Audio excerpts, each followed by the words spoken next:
हाँ जी, तो नमस्कार भी। कैसे कैसे हो सारे? उम्मीद करूंगा सभी बढ़िया होगे, अच्छे से चल रही होगी ना आप सभी की तैयारी। तो क्लासेस प्रॉपरली आ रही हैं, कोई दिक्कत आपको नहीं हो रही है, ठीक है। और किसी को कोई डाउट हो तो वो कमेंट सेक्शन में जरूर डालें। और एक स्टूडेंट का कमेंट आया था कि सर आपकी किस चीज में जॉब लगी है, तो मैं उसको रिप्लाई देना चाहूंगा कि अभी मतलब जो कॉलेज लेक्चरर का रिजल्ट आया था उसमें मेरा वेटिंग है, तो आप भी तैयारी कीजिए। और हाँ, कॉलेज लेक्चरर की जो एग्जाम डेट है वो आउट हो चुकी है, 7 तारीख से एग्जाम स्टार्ट है।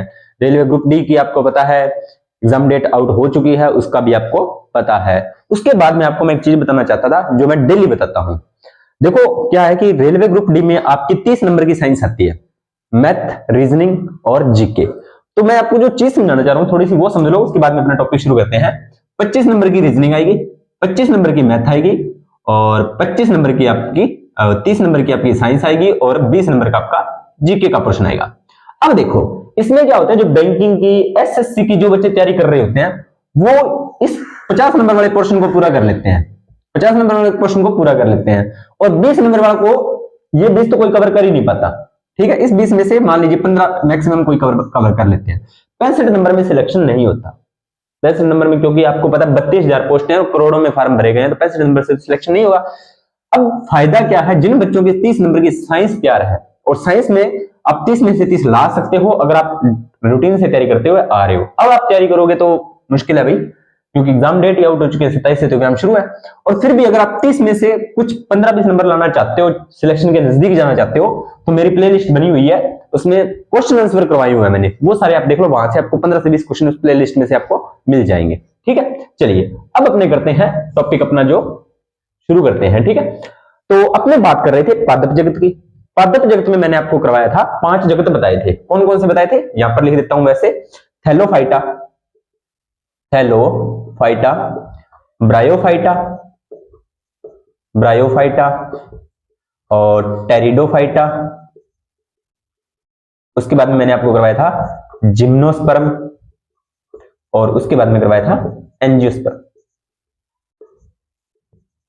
ये 5 मैंने आपको वर्ग करवाए थे पादप जगत के, पांचों के पांचों रूटीन में याद होने चाहिए। थैलोफाइटा, ब्रायोफाइटा, टेरिडोफाइटा, जिम्नोस्पर्म और एंजियोस्पर्म। अब आप बोलोगे सर हम रूटीन में क्यों याद करें, है ना, रूटीन में क्यों याद करें? तो देखो रूटीन में याद करने के लिए आपको आसानी होगी। इससे क्या होता है कि जैसे मान लीजिए, आपको कैसे समझाएं, देखो अपने कोई भी काम की शुरुआत करते हैं तो डायरेक्ट अपने उस स्टेज पे नहीं जा पाते ना। किसी की काम की शुरुआत करते हैं तो डायरेक्ट उस स्टेज पे नहीं जा पाएंगे, पहले अपनी छोटी चीज को करेंगे, फिर उससे बड़ी, फिर उससे बड़ी, फिर उससे बड़ी, फिर उससे बड़ी। डायरेक्ट अब पहली वाले बच्चे को डायरेक्ट 12वीं करवाने लग जाए वो नहीं कर पाएगा, पहले उसको पढ़ना आना चाहिए। वो चीज इसमें है। अब अपने थैलोफाइटा में शैवाल का अध्ययन कर लिया था, है ना, मतलब अपना शैवाल कंप्लीट हो गया, थैलोफाइटा भी कंप्लीट हो गया। अब आपको पता लग गया कि थैलोफाइटा में क्या होता है, शैवाल जैसे जीव आते हैं, स्वपोषी होते हैं, हर जगह पर पाए जाते हैं, नमी वाले स्थानों पर पाए जाते हैं। अब जो अगला वर्ग है, अब थैलोफाइटा में क्या होता था, सूक्ष्म जीव थे, कॉलोनियों में रहते थे, ये सारी बातें अपने कर ली थी। इसमें जो आएंगे ब्रायोफाइटा, जो ये ब्रायोफाइटा है ना, वो थैलोफाइटा से थोड़ा विकसित होंगे। थैलोफाइटा से क्या होंगे, थोड़ा विकसित होंगे। जैसे थैलोफाइटा में क्या था, उसके जो पौधे थे या जो जीव थे उनमें जड़ तनापत्ति थे, नहीं थे, जड़ तनापत्ति नहीं थे ना। इसमें क्या होगा, थोड़ा सा चीजें अपडेट होंगी, थोड़ा सा चीजें क्या होंगी, अपडेट होंगी। वही सिस्टम जैसे शुरू शुरू में आईफोन 4 आया था, फिर आईफोन 5 आ गया, फिर आईफोन 6 आ गया, फिर 7, फिर इस तरह से अलग अलग आईफोन की आ रही है ना, अलग अलग जनरेशन। वही सेम इसमें हुआ है, ठीक है। थैलोफाइटा, थैलोफाइटा से कुछ अपडेट होगा, वो होगा ब्रायोफाइटा। समझ में आई? जैसे ही ब्रायोफाइटा कंप्लीट होगा तो अपने को ब्रायोफाइटा पता होगा, ब्रायोफाइटा जैसे ही कंप्लीट होगा अपने टेरिडोफाइटा का अध्ययन करेंगे, टेरिडोफाइटा का पूरा होगा तो अपने को टेरिडोफाइटा की बातें पता होंगी, जिम्नोस्पर्म का अध्ययन करेंगे, जिम्नोस्पर्म की बातें पता होंगी, एंजियोस्पर्म का अध्ययन करेंगे, और जैसे ही एंजियोस्पर्म कंप्लीट हुआ अपना पादप जगत कंप्लीट। ऑलराइट, चलिए करते हैं शुरू। ब्रायोफाइटा, उम्मीद करता हूं जो मैंने आपको बातें बताई हैं वो समझ में आ गई होंगी। पहली बात क्या है, पादप जगत में, क्योंकि अपने पादप जगत पढ़ रहे हैं, पादप जगत में भ्रूण बनाने वाला सबसे साधारण वर्ग है। क्या कहना चाहता है इस बात से, याद करो थैलोफाइटा वाली क्लास, मैंने आपको थैलोफाइटा वाली जो क्लास थी उसमें मैंने आपको एक चीज बताई थी कि इसमें भ्रूण का निर्माण नहीं होता। और अभी मैंने क्या बोला है कि थैलोफाइटा से विकसित अपना है ब्रायोफाइटस, तो इसमें क्या हो गया, इसमें भ्रूण बनेगा, यानी कि पौधा जो नया जनरेशन आएगी या जो नया जीव बनेगा वो उसमें भ्रूण बनेगा। डायरेक्ट जैसे जनन हुआ तो जनन के बाद भ्रूण बनेगा, ये बोल रहा है। तो भ्रूण बनाने वाला सबसे साधारण वर्ग है, सबसे साधारण यानी कि सबसे इजी वर्ग है, यह सबसे साधारण वर्ग माना जाता है। चलिए, अब सबसे साधारण है तो सीधी सी बात है, संवहन ऊतक क्या होंगे, अनुपस्थित। संवहन ऊतक वही चीज थैलोफाइटा वाली, थैलोफाइटा में क्या थे, संवहन ऊतक उपस्थित थे क्या, नहीं थे। संवहन ऊतक यानी कि जाइलम फ्लोएम, संवहन का मतलब क्या होता है, चीजों का वहन करना, चीजों का वहन करना ही होता है ना, संवहन का मतलब चीजों का वहन करना। तो जाइलम क्या लेके जाता है, जड़ों से जल पौधों की पत्तियों में, और फ्लोएम क्या करता है, पत्तियों में बना हुआ जो भोजन है उसे पौधे के हर एक भाग में। ये बात आपको क्लियर हुई। चलिए, तो इस ब्रायोफाइटा में भी क्या होता है, संवहन ऊतक नहीं पाए जाते, अनुपस्थित लिखा हुआ है, यानी कि जाइलम और फ्लोएम नहीं पाए जाते। क्लियर। चलिए, अब जो ये संवहन ऊतक है ना, एक बार यहां से क्वेश्चन आया था, यहां से क्वेश्चन क्या आया था कि ब्रायोफाइटा का विशेष लक्षण है या ब्रायोफाइटा वर्ग का विशेष लक्षण है, तो उसमें ऑप्शन था संवहन ऊतक नहीं पाया जाना, संवहन ऊतक नहीं पाया जाना, ये इसका विशेष लक्षण है। यहां से क्वेश्चन बन सकता है, पूरी संभावना है इस बात पे, यानी कि जो मैंने बातें लिखी है ना, वो जहां से क्वेश्चन उठ सकता है, मैंने वही बातें लिखी है। वैसे बुक्स में तो बहुत लंबा चौड़ा लिखा हुआ है, जहां से क्वेश्चन बन सकते हैं मैंने वही चीजें लिखी है। ठीक है, चलिए अगली बात बताते हैं। यह जो उगते हैं कहां पर उगते हैं, स्थल भाग पर। कौन से भाग पर, स्थल भाग पर। याद करो थैलोफाइटा, थैलोफाइटा कहां उग रहे थे सर, थैलोफाइटा तो जल वाले स्थानों पर उग रहे थे, जैसे झरने हो गए, नदियां हो गई, झीलें हो गए, कीचड़ हो गया, तालाब हो गया, मोटी मोटी बात समझे तो नमी वाले स्थानों पर उग रहे थे ना वो। लेकिन ये ब्रायोफाइटस कहां पर उग रहे हैं, स्थलीय, यानी कि जमीन पर उगने वाले। ठीक है, जमीन पर उगने वाले। और दूसरी बात क्या है, छायादार, यानी कि ये पौधे छायादार थे, लेकिन इनका जो आकार था ना वो बहुत कम था। अब जैसे अपने देखो ना बड़े बड़े पेड़ देखते हैं, उतने बड़े नहीं थे, छोटे छोटे थे, बस ये छाया कर सकते थे। ठीक है, उसके बाद में नम स्थानों पर, यानी कि स्थल भागों में भी कहां रहेंगे, जहां पर नमी होगी। नमी, नमी मतलब समझते हो, मिट्टी का गिल्लापन, वो नमी होती है। ठीक है, तो कहां पर रहेंगे, ब्रायोफाइटस स्थलीय पौधे होते हैं, छायादार भी होते हैं और नम स्थानों पर पाए जाते हैं। एक ही लाइन में मैंने 3 बातें लिख दी, एक ही लाइन में 3 बातें लिखनी। क्या क्या कि ब्रायोफाइटस स्थलीय पौधे हैं, ऊपर से छायादार भी हैं, और ऊपर से कहां पर उगते हैं, नम स्थानों पर उगते हैं। 3 बातें क्लियर। चलते हैं चौथी बात पे, जीवन काल में, यानी कि जीवन काल में पर्याप्त आर्द्रता। इस बात का क्या मतलब है, जीवन काल में पर्याप्त आर्द्रता, यानी कि जब तक इनको जीवित रहना है या इनके संपूर्ण जीवन काल में इनके आसपास आर्द्रता होनी चाहिए। आर्द्रता, अब आप बोलोगे सर आर्द्रता क्या होती है, तो आपको रवि सर ने कल्चर में बता दिया होगा, या नहीं बताया होगा तो वो बता देंगे। आर्द्रता का मतलब होता है, अपने नॉर्मल राजस्थानी लैंग्वेज की बात करें तो जिसको बोलते हैं उमस होगी, यानी कि वायुमंडल में जो हवा होती है, हवा के अंदर जल वाष्प की मात्रा ज्यादा हो जाती है। ठीक है, उसको अपने आर्द्रता बोल देते हैं। ठीक है, और ये आर्द्रता होती कब है, जब बरसात का मौसम होता है ना, उस टाइम ये कुछ अपने इलाकों में ज्यादा होती है। वैसे नॉर्मली जैसे झालावाड़ हो गया, माउंट आबू हो गया, वहां पर भी आर्द्रता अच्छी मात्रा में पाई जाती है। लेकिन अपने वो जीके नहीं करना, तो सीधी सी बात है, ब्रायोफाइटस कहां पर उगते हैं, जहां पर आर्द्रता होगी, भूमि में नमी होगी और वायुमंडल में क्या होगी, आर्द्रता होगी। 2 बातें क्लियर। चलिए तीसरी बात, वनस्पति जगत का एम्फीबिया वर्ग भी कहा जाता है। ये एम्फीबिया वर्ग शब्द कहां से आ गया, एम्फीबिया वर्ग कहां से आ गया। ठीक है, तो इस लाइन को एक बार आप ना अंडरलाइन करना या स्टार लगा लेना कि सर ने ऐसा क्यों बोला है। तो मैं आपको बता देता हूं, अपने पढ़ रहे हैं अभी पादप जगत। कौन सा जगत, पादप जगत। जैसे ही अपना पादप जगत कंप्लीट होगा तो उसमें अपने बाद में अपने पढ़ेंगे जंतु जगत। कौन सा जगत, जंतु जगत। उसमें अपने वर्ग बनते हैं 8 से 9, जैसे Porifera, Coelenterata, Echinodermata, nematodes, amphibious, Annelida, Mollusca, ये सारे वर्ग बनते हैं। ठीक है, तो उसमें अलग अलग प्रजातियों को अलग अलग रखा जाता है। अब मैं सारी चीजें बताऊंगा तो ये क्लास अपना ट्रैक अलग हो जाएगा, जंतु जगत की तरफ चला जाएगा। ठीक है, तो अभी आप ये याद रखो कि वनस्पति जगत का अगर एम्फीबिया वर्ग पूछे, वनस्पति जगत का एम्फीबिया वर्ग पूछे, तो आप बोल दोगे कि सर ब्रायोफाइटस का कहा जाता है, क्योंकि अपने क्या पढ़ रहे हैं, वनस्पति जगत या पादप जगत ही तो पढ़ रहे हैं। ध्यान से सुनिए इस बात को दोबारा कि वनस्पति जगत का एम्फीबिया वर्ग किसे बोला जाता है, ब्रायोफाइटस का बोला जाता है। मतलब क्या है कि जो चीजें एम्फीबिया वर्ग यानी कि जंतु जगत के एम्फीबिया वर्ग में जो चीजें हैं उससे कुछ ना कुछ सिमिलरिटी रखने वाली पादप जगत के ब्रायोफाइटस में है। क्लियर? चलिए, अब मैंने पीछे आपको एक बात बताई थी कि जो थैलोफाइटा होते हैं वो कहां पर पाए जाते हैं, जल वाले स्थानों पर, और ब्रायोफाइटस कहां पर पाए जाते हैं, स्थलीय। तो क्या मैं ये कह सकता हूं कि प्रथम स्थलीय पौधा ही ब्रायोफाइटस है? बिल्कुल कह सकते हैं, बिल्कुल कह सकते हैं, क्योंकि यहां पर मैंने आपको एक बात बताई थी कि पहले अपने थैलोफाइटा पढ़ेंगे, फिर अपने ब्रायोफाइटस पढ़ेंगे, फिर टेरिडोफाइट्स पढ़ेंगे, फिर जिम्नोस्पर्म पढ़ेंगे, फिर एंजियोस्पर्म पढ़ेंगे। यही तो मैंने आपको बताया था। तो जो थैलोफाइटा थे वो कहां पर पाए जाते थे, मुख्यतः जल में पाए जाते, जल में पाए जा रहे थे, और ब्रायोफाइटस कहां पर पाए जा रहे हैं, स्थलीय पाए जा रहे हैं। ठीक है, समझ भाई? ये भी स्थलीय होंगे, ये भी होंगे, ये भी होंगे, ये बाद की बातें हैं। लेकिन अगर पूछे तो सर्वप्रथम कौन सा स्थलीय पौधा होगा, तो सर ब्रायोफाइटस ही होगा, क्योंकि जल के बाद में थल यानी कि थैलोफाइटा के बाद में ब्रायोफाइटस ही आए थे। जब आप अगर आपके पास 12th में साइंस थी तो आपका 12th क्लास की बायोलॉजी में एक चैप्टर लगता है विकास, चैप्टर नंबर 7। ठीक है, उसमें आपको विकास की चीजें समझाई है कि पृथ्वी का निर्माण कैसे हुआ, मानव का जन्म कैसे हुआ, पौधे धरती पर कैसे आए।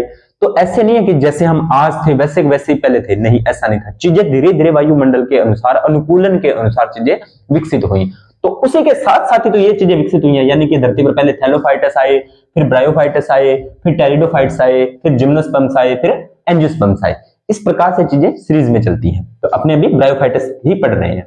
तो इस प्रकार से आप कह सकते हो कि प्रथम स्थलीय जो पौधा था वो था आपका ब्रायोफाइटस ही। क्लियर? अगली बात करते हैं। इसका जो पौधा होता है ना वो होता है युग्मकोद्भिद। क्या होता है? युग्मकोद्भिद। अब आपके लिए ये शब्द शायद नया है, युग्मकोद्भिद। युग्मकोद्भिद का मतलब होता है कि जब दो अलग अलग जीन एक नए गुण का निर्माण करते हैं, ठीक है, और वो आगे पीढ़ी दर पीढ़ी में चलता रहता है, तो उसे बोलते हैं युग्मकोद्भिद। ठीक है, तो इसका पौधा जो पौधा था वो क्या था?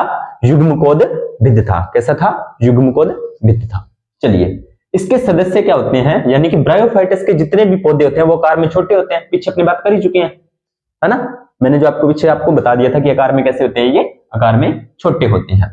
अब जो क्वेश्चन उठता है यहां तक मुझे लगता है, क्योंकि अब देखो मैं आपको एक चीज बताना चाहूंगा। जब मैंने साइंस पढ़ाना शुरू किया था तो मैंने आपको एक बात बोली थी कि आपको ना ये जो मैं करवा रहा हूं वो 10th लेवल की साइंस है। जितने भी ऑल कॉम्पिटिटिव एग्जाम होते हैं सिर्फ लैब असिस्टेंट को छोड़कर सभी में इतनी साइंस आपके लिए इनफ है। लेकिन अगर आप लैब असिस्टेंट की तैयारी कर रहे हो तो ये तो आपके टिप्स पर होनी चाहिए चीजें, ये तो आपके टिप्स पर होनी चाहिए भाई, सोचने समझने की जरूरत ही ना पड़े। और उसके बाद में अगर आपकी ये बेस क्लियर है तो यही चैप्टर है जो ब्रायोफाइटस, शैवाल, ये आपके 12th में आपको दोबारा पढ़ने पड़ेंगे। लैब असिस्टेंट की तैयारी करते हो, ये तो मैं भी बेस करवा रहा हूं। ठीक है, जैसे ही अपनी ये साइंस कंप्लीट होगी तो मैं आपको 12th की बायोलॉजी करवाऊंगा, ये मैंने आपको बोला हुआ है। ठीक है, लेकिन अभी मैं आपको ये बेस करवा रहा हूं क्योंकि अभी इस क्लासेस को 10th वाले बच्चे भी देख रहे होंगे जिनको कि वो जरूरत भी नहीं है। ठीक है, तो अभी आपको ये चीजें बेस के मुताबिक ही करनी है।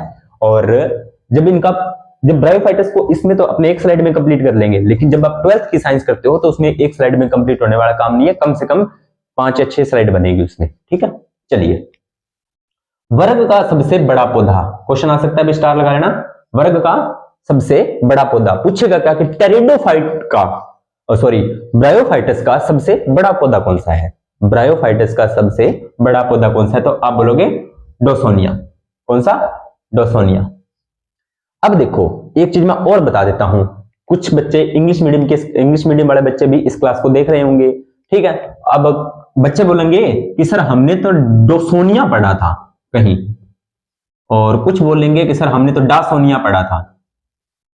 कोई फर्क नहीं है भाई, साइंस के अंदर लैंग्वेज की मात्रा का कोई इफेक्ट आपके लिए नहीं पड़ता कि आपने मात्रा गलत लगाई है या आपने मात्रा सही लगाई, उसका इतना प्रभाव नहीं पड़ता। क्योंकि आप देखना शुरू की कोशिका की मेरी क्लास में मैंने कोशिका शब्द की मात्रा है वो गलत लगाई है, कोई दिक्कत नहीं है, उसमें शब्दों का इतना फर्क नहीं पड़ता, बस आपका कंसेप्ट है या जो आप समझाना चाह रहे हो, जो आप आंसर कर रहे हो, वो आपका सही होना चाहिए।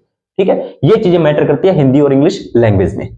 चलिए अब देखिए, वर्ग का सबसे बड़ा पौधा डॉसोनिया, हो गया क्लियर। उसके बाद में मूलाभास, ये क्या चीज है मूलाभास? वही बहुत बार करवाता हूं आपको कि शब्दों को तोड़िए। इसका स्क्रीनशॉट ले लो, फिर इसको रफ करते हैं थोड़ा सा।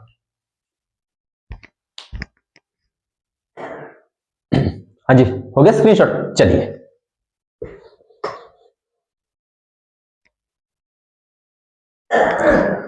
क्या लिखा हुआ है? मूलाभास, मूलाभास।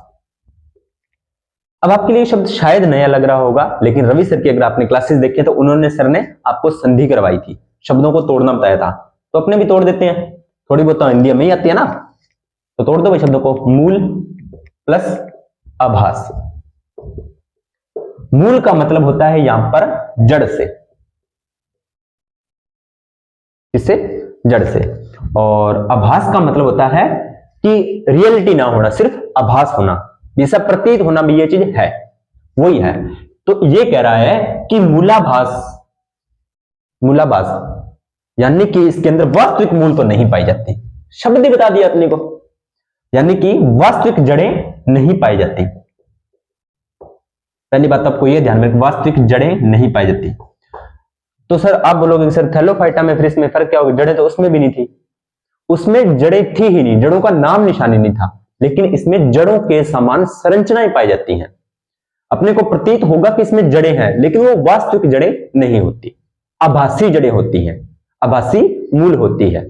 संरचना आपको देखोगे तो आपको ऐसे लगेगा कि हाँ इसके अंदर जड़ें हैं, उपस्थित हैं जड़ें इसके अंदर, लेकिन जब उनको साइंटिफिकली रिसर्च करते हैं तो वो वास्तविक जड़ें नहीं होती, सिर्फ जड़ों के समान संरचनाएं होती हैं, जड़ों का आभास होता है, इसलिए कहा जाता है कि मूलाभास।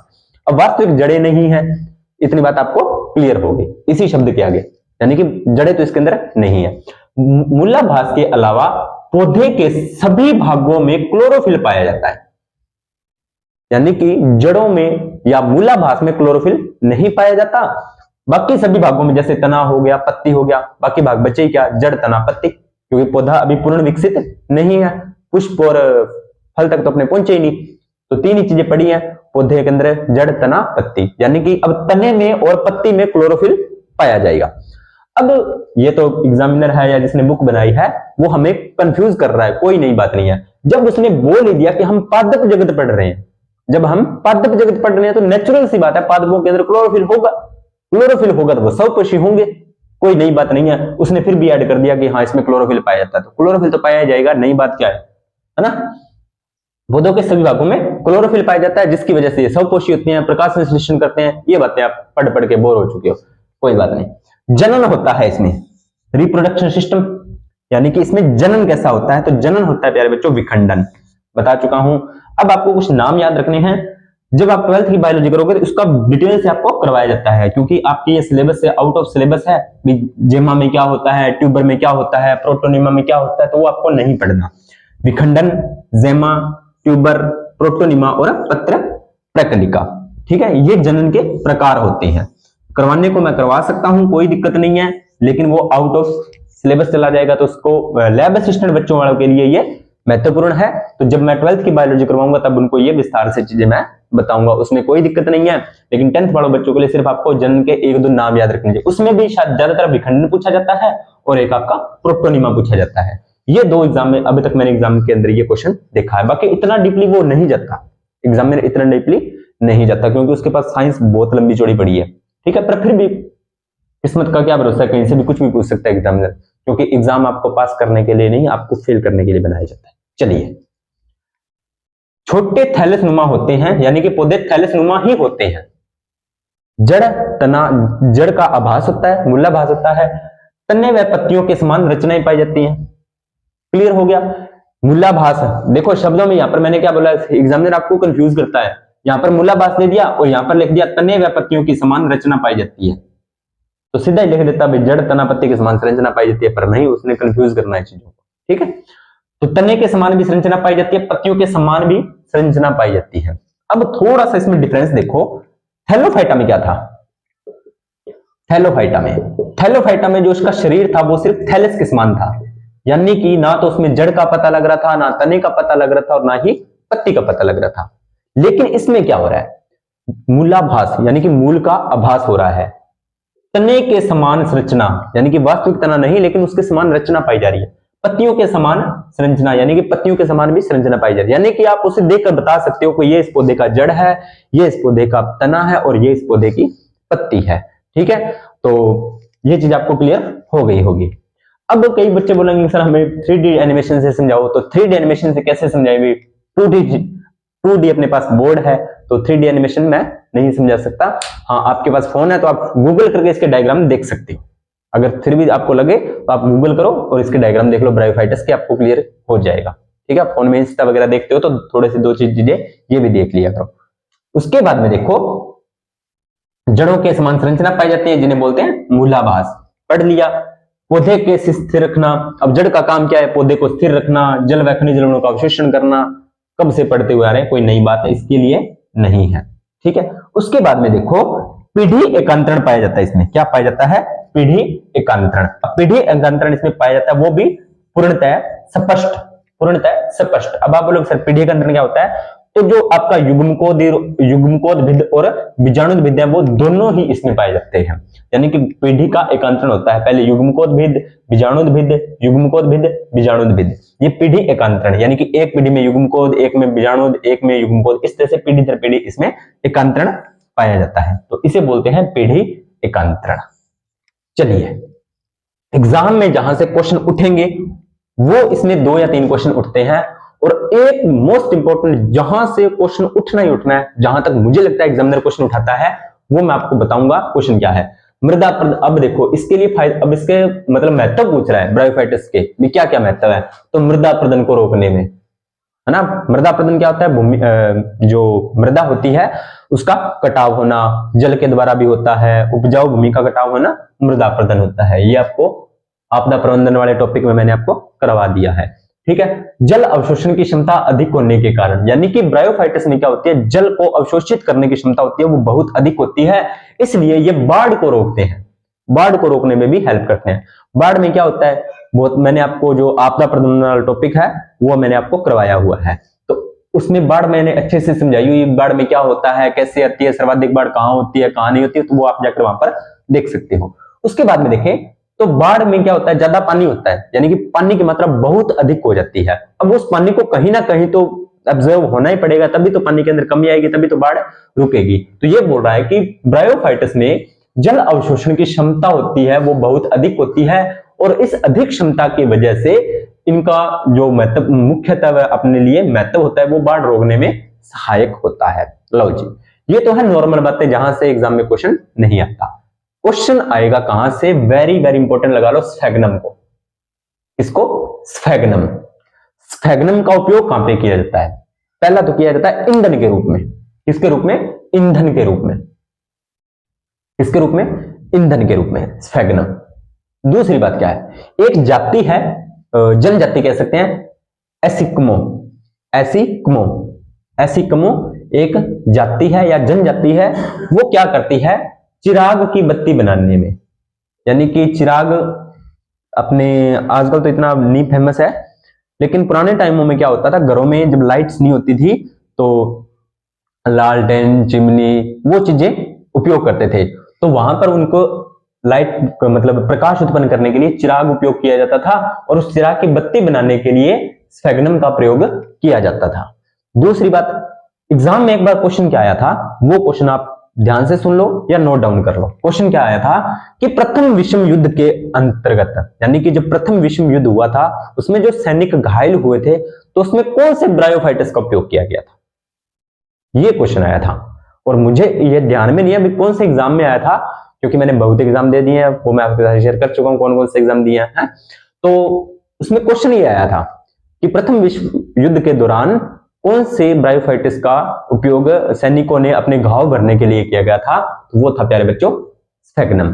प्रथम विश्व युद्ध के दौरान घावों को भरने में, यानी कि जब प्रथम विश्व युद्ध हुआ तो सैनिकों के घाव तो लगे होंगे, वो घायल हुए होंगे, ठीक है, तो उस दौरान अपने क्या होता है, कोई चोट लग जाती है तो अपने रुई या कॉटन रुई या कॉटन अपने लगाते हैं ना, तो वहां पर रुई व कॉटन की जगह पर घाव भरने के लिए स्फेगनम का उपयोग किया गया था। किसका उपयोग किया गया था बच्चों?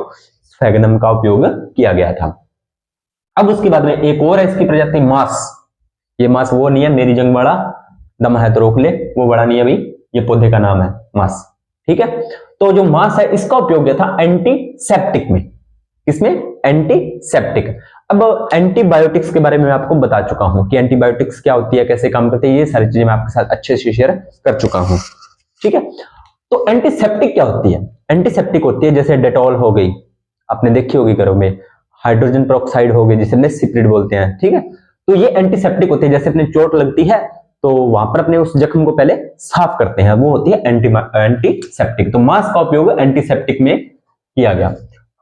कुछ शाकाहारी होते हैं, वो भोजन के रूप में इसका उपयोग करते हैं। किसके रूप में? भोजन के रूप में, खाने के उपयोग में। तो इतने में से जो क्वेश्चन बना है वो स्फेगनम है। स्फेगनम की 4 बातें आपको पता होनी चाहिए बस, और मुझे इंपॉर्टेंट नहीं लगा। उसके बाद में एक क्वेश्चन और बनता है कि सबसे बड़ा तो सर आपने बता दिया कि सबसे बड़ा ब्रायोफाइटस तो आपने बता दिया कि आपका डोसोनिया है, तो सबसे छोटा बता दो। तो सबसे छोटा होता है जुओप्सिस। कौन सा होता है? जुओप्सिस। कौन सा? जुओप्सिस। ठीक है, ये सबसे छोटा होता है। जो बच्चे लगातार क्लास के साथ जुड़े हुए हैं तो मैं उनको एक बात ही कहना चाहूंगा, कुछ चीजें साइंस में ऐसी होती है, सभी चीजें इंटरेस्टिंग नहीं होती, सभी चीजें बोरिंग नहीं होती। अगर सभी चीजें इंटरेस्टिंग होती तो हर बंदा साइंस ले लेता, और अगर सभी चीजें बोरिंग होती तो कोई भी साइंस नहीं लेता। बात है अपने इंटरेस्ट की। शब्द ऐसे हैं, इसको मैं ना तो मैं चेंज कर सकता हूं, ना कोई और टीचर चेंज कर सकता है। ठीक है, शब्द जो बुक्स में लिखे हुए हैं, हमने भी बुक से पढ़े हैं, आपने भी बुक्स में से पढ़े।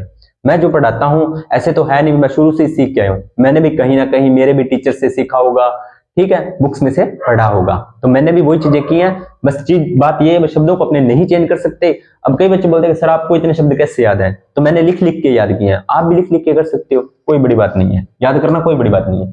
ठीक है, अब इसके बाद में इनका कुछ वर्गीकरण किया गया है। तो वर्गीकरण इसका है 3 प्रकार से। सिर्फ आपको पौधों के नाम ध्यान में रखने हैं, कुछ नहीं करना। अगर वर्गीकरण में सिर्फ आपको नाम ध्यान रखना है। पहला है हिपेटोकॉप्सिडा। हिपेटोकॉप्सिडा। अब अचानक से पढ़ोगे तो आप उलझ जाओगे कि शब्द क्या है, तो तोड़ के पढ़ लो, क्या दिक्कत है।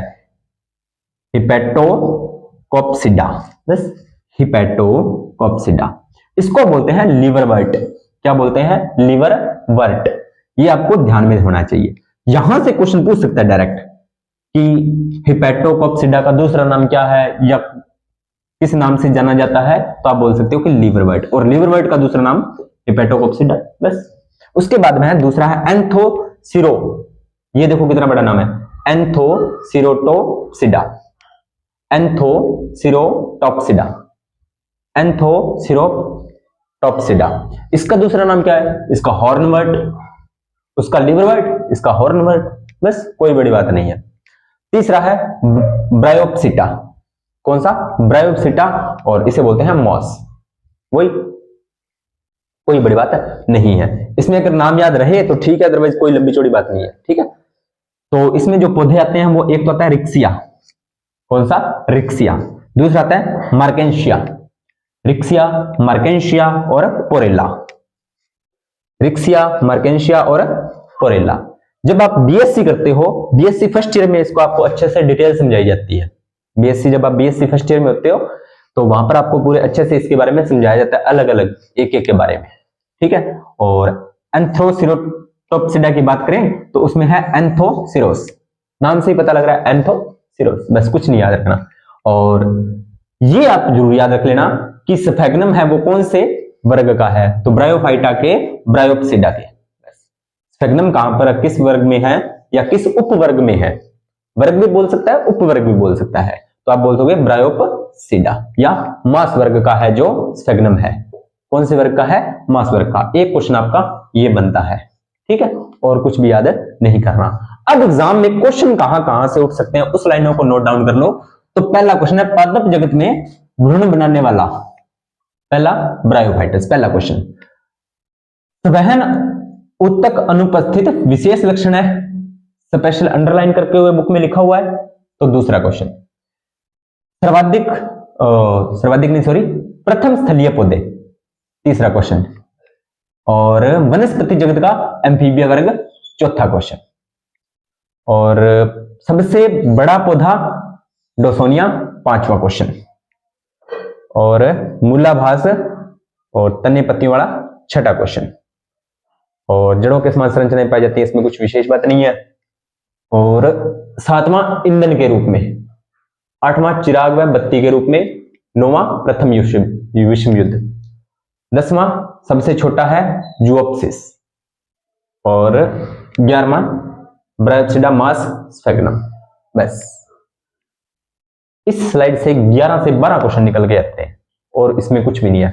बाकी देखो 100% कोई चीज नहीं हो सकेगी इससे। अदर ये 12 क्वेश्चन तो आप अलग से नोट डाउन कर लेना, ठीक है, इनको तो रट्टा ही मार लेना और बाकी इस क्लास को देख लेना, इसके नोट्स तैयार कर लेना, आपको चीजें अच्छे से क्लियर हो जाएंगी, ठीक है। फिर भी कोई चीज नहीं समझ में आई तो कमेंट सेक्शन में डाल देना भी सर ये चीज हमें ये शब्द समझ में नहीं आया, इसका मतलब समझ में नहीं आया, ये दोबारा करवाओ। तो कमेंट सेक्शन में आप डाल दोगे तो उसका आपका रिप्लाई मिल जाएगा, चाहे वीडियो के थ्रू मिल जाए चाहे मैसेज के थ्रू, जैसे भी अच्छा लगा वैसे आपको रिप्लाई कर देंगे, ठीक है। तो मिलते हैं नेक्स्ट वीडियो के अंदर, अपनी तैयारी को कंटिन्यूटी रखें। अगला टॉपिक रहेगा अपना पादप जगत का ही तीसरा वर्ग, कौन सा, टेरिडोफाइट्स। कौन सा, टेरिडोफाइटस। तो अब आपको करना क्या है, कल थैलोफाइटा और ब्रायोफाइटा को अच्छे से पढ़ के आना। ये दोनों अच्छे से पढ़े होंगे ना तो फिर आपको टेरिडोफाइटा और अच्छे से समझ में आएगा, अपने आप इंटरेस्ट पैदा हो जाएगा, ठीक है। तो ये लगातार पढ़ के आना, शायद इतना डीपली किसी ने करवाया हो, बाकी अपने अपना करवाने का अलग अलग तरीका होता है। तो मिलते हैं नेक्स्ट वीडियो के अंदर, तब तक आप सभी का धन्यवाद।